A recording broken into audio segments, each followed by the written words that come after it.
কেমন আছো আমার ছোট বন্ধুরা? আশা করি তোমরা সবাই ভালো আছো, সুস্থ আছো আর মন দিয়ে পড়াশোনা করছো। আমরাও কিন্তু পড়াশোনা শুরু করে দিয়েছি। আজকে আমাদের পড়ার বিষয় ক্লাস 8-এর ভূগোল। প্রথম পর্যায়ক্রমিক মূল্যায়নে ক্লাস 8-এর ভূগোল বিষয়ের সিলেবাসে যেই অধ্যায়গুলি আছে তার মধ্যে প্রথম অধ্যায় অর্থাৎ পৃথিবীর অন্দরমহল। এই অধ্যায়টি থেকে আসতে পারে এমন বেশ কিছু ছোট প্রশ্ন ও তার উত্তর নিয়ে দুটি ভিডিও কিন্তু আগেই আমি তোমাদের সাথে শেয়ার করেছি। আশা করি সেই ভিডিও দুটি তোমরা দেখে নিয়েছো। আজকের ভিডিওতে আমরা কথা বলবো বড় প্রশ্ন নিয়ে, অর্থাৎ এই প্রশ্নগুলির মান 3 নাম্বার। তোমরা যারা আমার সিলেবাস এবং প্রশ্নের নাম্বার বিভাজনের ভিডিও দেখেছো তারা জানো যে এই অধ্যায়টি থেকে তোমাদের সামনের পরীক্ষা অর্থাৎ প্রথম পর্যায়ক্রমিক মূল্যায়নে বেশ কিছু ছোট প্রশ্ন ও বড় প্রশ্নের উত্তর করতে হবে। তাই আমি এই অধ্যায় থেকে বেছে বেছে বেশ কিছু ছোট প্রশ্ন নিয়ে ক্লাস আগেই নিয়ে নিয়েছি। আজকের ক্লাসে আমরা আলোচনা করব বড় প্রশ্ন ও তার উত্তর নিয়ে। এই প্রত্যেকটি প্রশ্নই তোমরা কিন্তু বাড়িতে খুব ভালোভাবে দেখো এবং তৈরি করো, কারণ এখান থেকে সামনের পরীক্ষায় তোমাদের প্রশ্ন আসতেই পারে। আজকের ক্লাসটি পার্ট 2। পার্ট 1-এর আরও একটি ক্লাস ছিল যেখানে আমি বেশ কিছু বড় প্রশ্ন ও তার উত্তর আগেই দিয়ে দিয়েছি, কারণ একদিনের একটি ক্লাসে এতগুলো প্রশ্ন ও উত্তর দেওয়া সম্ভব হয় না, তাতে ভিডিওর লেন্থটা অনেক বড় হয়ে যায়। তাই সাধারণত প্রশ্ন উত্তরের ক্লাসগুলোকে আমি দুটি ভাগে ভাগ করি, পার্ট 1 আর পার্ট 2। আজকের ক্লাস পার্ট 2, অর্থাৎ আজকে তোমরা আরও বেশ কিছু প্রশ্ন ও উত্তর পাবে। এই প্রত্যেকটি ক্লাস তোমরা ভালোভাবে ফলো করো এবং যে প্রশ্ন উত্তরগুলি দেওয়া হচ্ছে প্রত্যেকটি প্রশ্ন উত্তর তোমরা খুব ভালোভাবে বাড়িতে তৈরি করো, কারণ এখান থেকেই কিন্তু সামনের পরীক্ষায় তোমাদের প্রশ্ন আসবে। তাহলে চলো দেখে নিই প্রশ্ন উত্তরগুলি। সংক্ষিপ্ত ব্যাখ্যামূলক উত্তর ভিত্তিক প্রশ্নাবলী। এই প্রশ্নগুলির প্রত্যেকটির মান 3 নম্বর করে। প্রথম 5টি প্রশ্ন আগের দিনের ক্লাসে করানো হয়েছে। 6 নম্বর প্রশ্ন, অ্যাস্থেনোস্ফিয়ারকে ক্ষুদ্র মণ্ডল বলা হয়, ব্যাখ্যা করো। উত্তর, অ্যাস্থেনোস্ফিয়ারের উপাদানসমূহ প্রচণ্ড তাপ, চাপ, রাসায়নিক বিক্রিয়া বা আণবিক বিদারণের ফলে তরল হয়ে ম্যাগমার সৃষ্টি করে। ম্যাগমা মধ্যস্থিত গ্যাস ও জলীয় বাষ্পের চাপের তারতম্যের জন্য এই স্তরে পরিচলন স্রোতের সৃষ্টি হয়। এই পরিচলন স্রোতের প্রভাবে ভূপৃষ্ঠে কোথাও সংকোচন ও কোথাও প্রসারণ হয়, ফলে ভূপৃষ্ঠে ফাটলের সৃষ্টি হয়। সেই ফাটল পথ দিয়ে ভূ অভ্যন্তরের ম্যাগমা চেম্বার থেকে ম্যাগমা লাভা রূপে বেরিয়ে আসে। অ্যাস্থেনোস্ফিয়ারের ম্যাগমা গতিশীল হওয়ার ফলে ভূমিকম্প, মহীসঞ্চরণ, অগ্ন্যুৎপাতের ফলে আগ্নেয় পর্বত, মহাসাগর প্রভৃতি সৃষ্টি হয়। আবার কোথাও ভূমির ব্যাপক রূপান্তর ঘটে, সেজন্য স্তরটির অপর নাম ক্ষুব্ধ মণ্ডল। 7 নম্বর প্রশ্ন, অন্তঃকেন্দ্রমণ্ডল ও বহিঃকেন্দ্রমণ্ডলের পার্থক্য লেখো। প্রথমে তোমাদের একটি টেবিল করতে হবে এবং বাঁ দিকে লিখতে হবে বিষয়। বিষয় রয়েছে 4টি: অবস্থান, গভীরতা, ঘনত্ব, উষ্ণতা এবং অবস্থা। প্রথমে বলা হয়েছে অবস্থান। অন্তঃকেন্দ্রমণ্ডলের অবস্থান হল পৃথিবীর একেবারে নিচে কেন্দ্রের চারদিকে অবস্থিত। বহিঃকেন্দ্রমণ্ডলের অবস্থান অন্তঃকেন্দ্রমণ্ডল ও নিফেসিমার মাঝে অবস্থিত। পরের পয়েন্ট, গভীরতা। অন্তঃকেন্দ্রমণ্ডলের গভীরতা 5100 থেকে 6370 কিলোমিটার এবং বহিঃকেন্দ্রমণ্ডলের গভীরতা 2900 থেকে 5100 কিলোমিটার। পরের পয়েন্ট, ঘনত্ব। অন্তঃকেন্দ্রমণ্ডলের ঘনত্ব 12 থেকে 13.1 গ্রাম প্রতি ঘন সেন্টিমিটার। বহিঃকেন্দ্রমণ্ডলের ঘনত্ব 9.1 থেকে 12 গ্রাম প্রতি ঘন সেন্টিমিটার।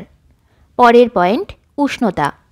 অন্তঃকেন্দ্রমণ্ডলের গড় উষ্ণতা বেশি, প্রায় 6000 ডিগ্রি সেলসিয়াস। বহিঃকেন্দ্রমণ্ডলের গড় উষ্ণতা অপেক্ষাকৃত কম, প্রায় 5000 ডিগ্রি সেলসিয়াস এর কম। শেষ পয়েন্ট, অবস্থা। অন্তঃকেন্দ্রমণ্ডল অত্যধিক চাপের ফলে কঠিন এবং বহিঃকেন্দ্রমণ্ডল সান্দ্র অবস্থায় থাকে।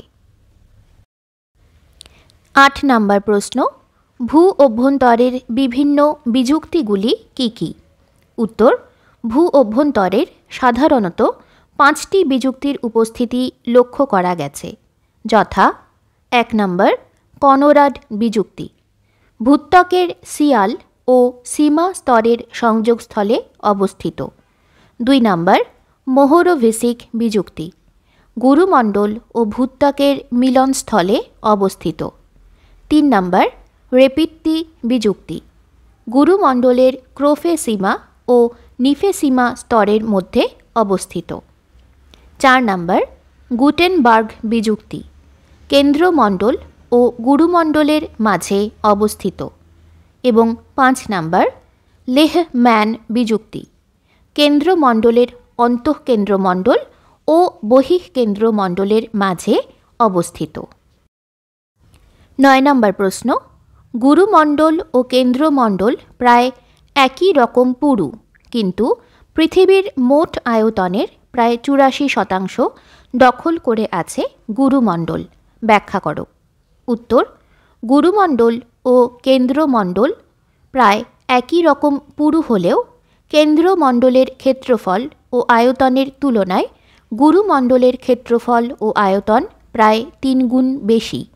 এর পিছনে প্রধান কারণ হল পৃথিবীর কেন্দ্র থেকে যতই পৃথিবী পৃষ্ঠের দিকে আসা যায় ততই ব্যাসার্ধের দৈর্ঘ্য বাড়তে থাকে।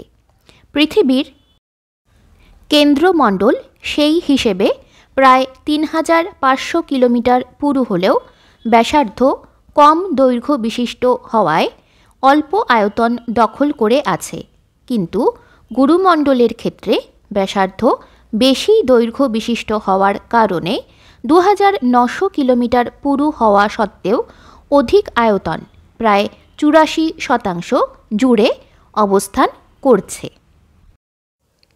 10 নম্বর প্রশ্ন, পৃথিবীর ভিতরটা কেমন তা জানা সম্ভব হয়নি কেন? উত্তর, পৃথিবীর ভিতরে প্রচণ্ড তাপ ও চাপের কারণে বেশি দূর প্রবেশ করা অসম্ভব। তবে ভূমিকম্প তরঙ্গের গতিবিধি ও আগ্নেয়গিরি থেকে নির্গত ম্যাগমা পরীক্ষা করে বিজ্ঞানীরা জানাচ্ছেন পৃথিবীর 3টি স্তর রয়েছে। সবার ওপরের কঠিন শক্ত আবরণ হল ভূত্বক এবং এর পরবর্তী স্তরে রয়েছে গুরুমণ্ডল এবং সর্বশেষ স্তরটি হল কেন্দ্রমণ্ডল। পৃথিবীর ভিতরটা কেমন তা জানা সম্ভব হয়নি। এর প্রধান কারণগুলি নিম্নরূপ। 1 নম্বর, পৃথিবী পৃষ্ঠটি শীতলতার সংস্পর্শে এসে কঠিন হলেও পৃথিবীর অভ্যন্তরভাগের উপাদানগুলি অধিক তাপ ও চাপের কারণে তরল অবস্থায় আছে। 2 নম্বর, পৃথিবীর অভ্যন্তরে গর্ত খনন করে পৌঁছতে গেলে 6370 কিলোমিটার গভীর গর্ত খুঁড়তে হবে, যা এক প্রকার অসম্ভব। 3 নম্বর, পৃথিবীর ভূত্বক থেকে যত গভীরে অর্থাৎ কেন্দ্রের দিকে যাওয়া যায় ততই অক্সিজেন এর অভাব লক্ষ্য করা যায়। 4 নম্বর, ভূপৃষ্ঠ থেকে নিচের দিকে প্রথমে 100 কিলোমিটার পর্যন্ত 12 ডিগ্রি সেন্টিগ্রেড প্রতি কিলোমিটারে এবং তারপর 300 কিলোমিটার পর্যন্ত 2 ডিগ্রি সেন্টিগ্রেড প্রতি কিলোমিটার হারে এবং তারও নিচে 1 ডিগ্রি সেন্টিগ্রেড প্রতি কিলোমিটার হারে তাপমাত্রা ক্রমশ বৃদ্ধি পেতে থাকে। 5 নম্বর, পৃথিবীর উপরিভাগের তুলনায় কেন্দ্রের দিকে চাপ অনেক বেশি হয়। তোমরা দেখলে প্রশ্ন উত্তরগুলি? আশা করি তোমাদের এই বড় প্রশ্ন ও উত্তরগুলি ভালো লেগেছে। তোমরা কিন্তু খুব ভালোভাবে মন দিয়ে 2টি ভিডিওতে যতগুলো বড় প্রশ্ন দেওয়া হচ্ছে সবগুলো ভালোভাবে বাড়িতে তৈরি করবে। এখান থেকেই কিন্তু সামনের পরীক্ষায় তোমাদের প্রশ্ন আসবে। আজকে এখানেই শেষ করব। তবে শেষ করার আগে তোমাদের কাছে আমার একটি বিশেষ অনুরোধ, যদি তোমাদের আমার এই ক্লাসগুলো ভালো লাগে, যদি মনে হয় আমার পড়ানো তোমাদের পরীক্ষার কাজে লাগছে, তাহলে আমার চ্যানেলে একটা সাবস্ক্রাইব করে দিও, ভিডিওটাতে একটা লাইক দিও, বন্ধুদের সাথে শেয়ার করো। আজকে এখানেই শেষ করব, তবে এর পরের দিন আবারও কিন্তু তোমাদের সাথে দেখা হবে, আবার নতুন কোনো বিষয় নিয়ে, নতুন কোনো ভিডিও নিয়ে।